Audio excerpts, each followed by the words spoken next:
Assalamualaikum warahmatullahi wabarakatuh. Ketemu lagi dengan Bang Jai di Nasihat Jiwa. Salam sehat jiwa. Kali ini Bang Jai akan membahas tentang target dari orang merawat atau keluarga merawat ODGJ atau orang dengan gangguan jiwa.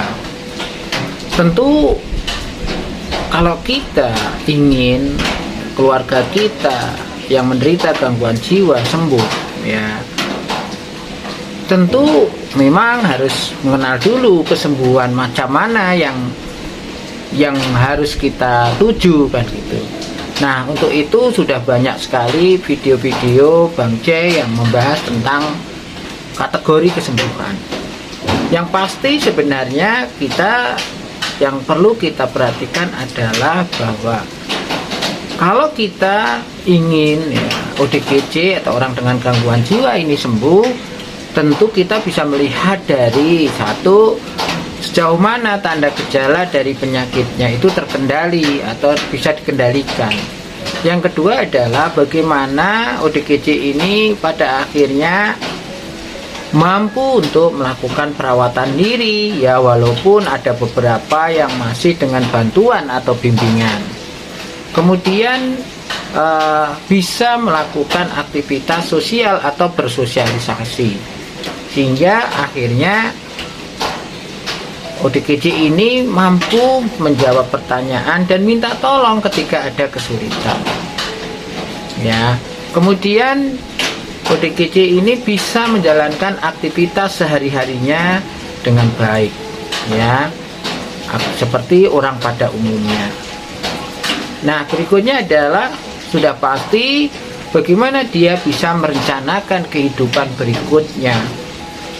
Mungkin yang masih mempunyai kemampuan untuk bekerja, umurnya masih muda, ya, ataupun sudah tua, paling tidak bisa merencanakan apa yang hendak dilakukan untuk meningkatkan kualitas hidupnya, untuk membuat dirinya lebih berharga lagi. Nah, permasalahannya adalah tidak semua orang akan bisa menjalani tahap-tahap itu dengan baik. Tidak setiap orang, setiap ODGJ itu bisa melalui itu dengan baik. Karena apa ya? Banyak sekali faktor yang bisa menghambat. Itulah kira-kira yang akan Bang Jai bahas, ya. Silahkan simak, jangan lupa subscribe yang belum subscribe, ya.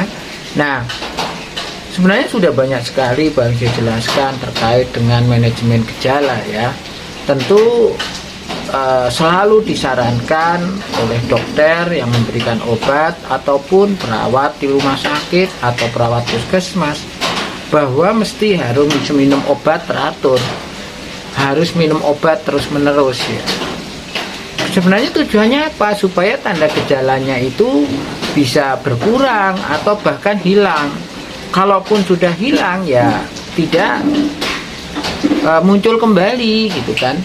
Sehingga mencegah, minum obat secara teratur itu tidak hanya menghilangkan, tapi menjaga supaya tanda gejala itu bisa hilang. Nah, persoalannya adalah bahwa hampir semua ODGJ merasakan ketidaknyamanan ketika harus terus-menerus minum obat.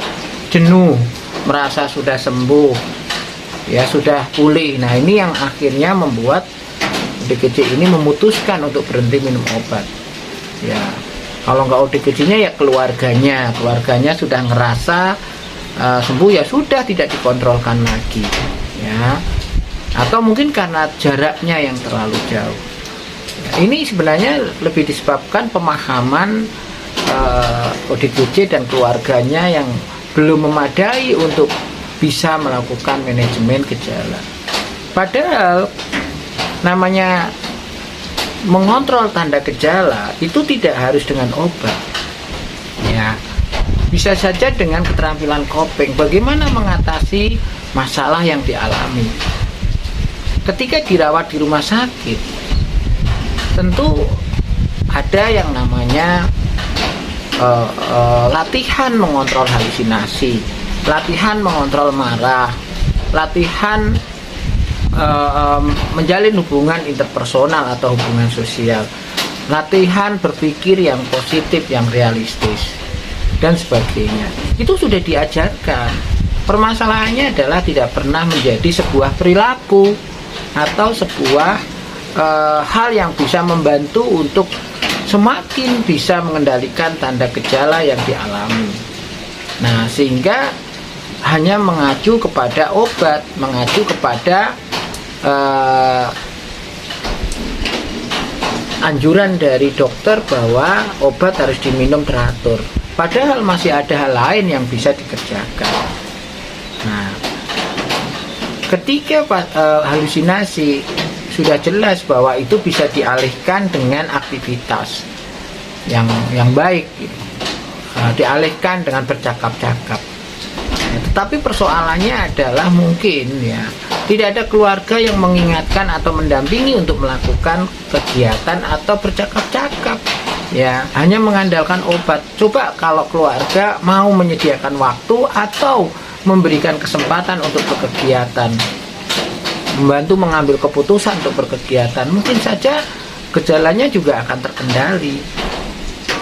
Nah, sehingga manajemen gejala ini semestinya ya tidak hanya mengacu pada obat saja, tetapi juga pada pembiasaan dari ODGJ ini untuk selalu aktif dalam bersosialisasi maupun dalam berkegiatan. Ya, termasuk ketika mengontrol marah, ya marah yang baik itu seperti apa ya harus diterapkan. Nah, yang kedua adalah terkait dengan perawatan diri. Perawatan diri pada orang dengan gangguan jiwa memang seringkali mengalami kendala atau gangguan. Kenapa? Ya karena memang satu pengaruh dari halusinasi, dari mungkin delusi atau wahamnya ya, atau cemasnya, stresnya dia, sehingga tidak bisa fokus, tidak bisa konsentrasi, tidak bisa memahami instruksi atau saran dari orang lain, dan mudah lupa ya.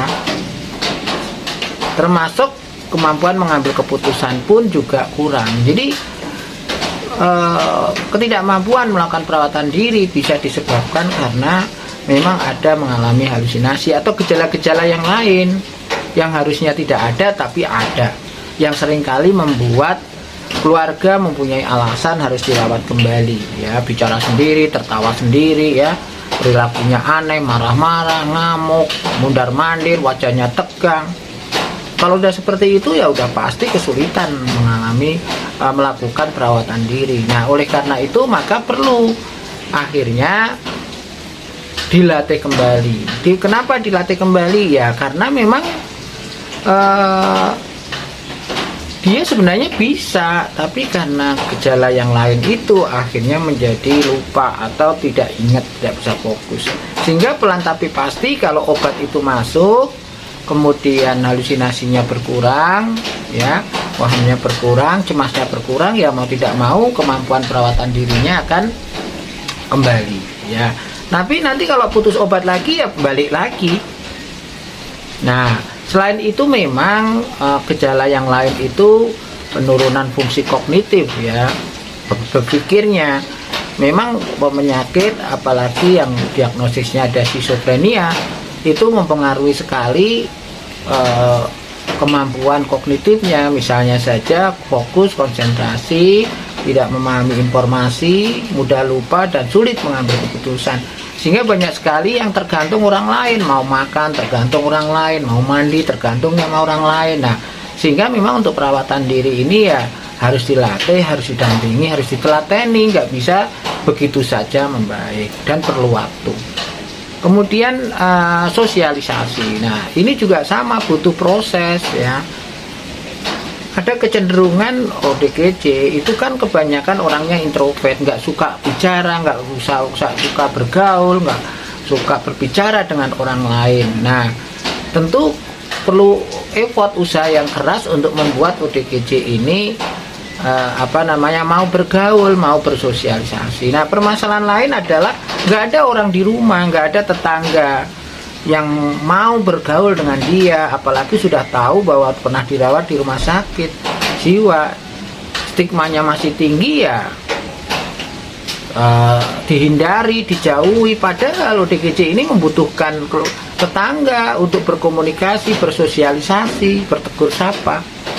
Nah, yang paling parah lagi kadang-kadang ya bergaulnya hanya bergaul seperti pada umumnya, padahal yang dimaksud di sini ya bagaimana ODGJ ini bisa meminta tolong dan menjawab pertanyaan. Bagaimana keterampilan ODGJ untuk minta tolong kepada orang lain, terutama ketika mengalami masalah.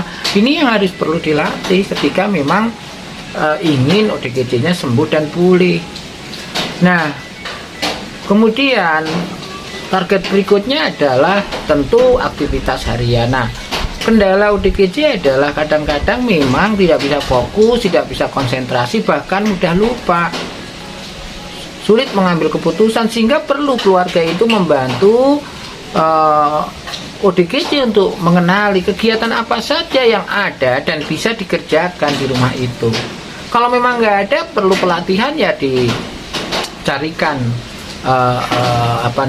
pelatih atau mungkin kursus online atau apa yang bisa dibuat kegiatan gitu kan.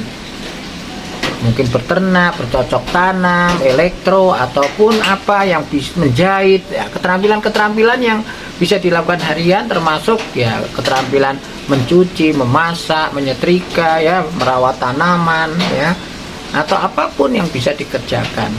Nah, tentu harus dijadwalkan dan harus ditulis di kertas supaya untuk pengingat jam berapa ingin melakukan apa, jam berapa lakukan apa. Nah, setiap akhir harinya itu kita evaluasi berapa yang terkerjakan, berapa yang tidak.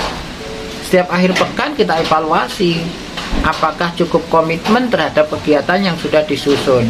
Kalau tidak ya harus sering diingatkan. Nah, ini tentu pelan tapi pasti akan membuat ODGJ ini pulih dalam hal pelaksanaan kegiatan hariannya ya. Kemudian yang terakhir terkait dengan rencana ke depan.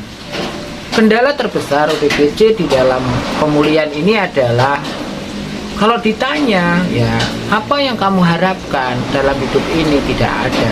Apa yang kamu inginkan, sulit ya. Apa yang kamu ingin lakukan, bingung ya. Kadang-kadang sulit. Nah, sehingga perlu dituntun ya, bahwa orang hidup itu kan perlu beraktualisasi, perlu bekerja, mencari uang, mencari nafkah, atau kemudian ada keinginan menikah, ada keinginan yang lain-lain, itu harapan. Nah, bagaimana mencapai harapan itu ya tentu dengan bekerja, dengan melakukan aktivitas, syukur-syukur itu menghasilkan. Nah, untuk ke tahap ini ya dilihat dari diagnosis penyakitnya dan usianya. Kalau usia lanjut ya lebih aktualisasi ke kehidupan spiritual atau aktivitas-aktivitas harian yang menghibur. Nah, untuk supaya nggak kesepian dan mengalami depresi.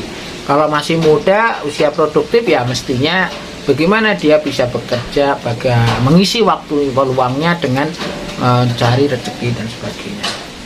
Itu kira-kira yang bisa Bang J sampaikan. Semoga manfaat, dan ingat bahwa pengobatan dan perawatan ODGJ tidak sulit, cuma butuh komitmen dan ketelatenan. Tentu juga butuh target yang jelas apa yang perlu kita lakukan. Sampai jumpa lagi.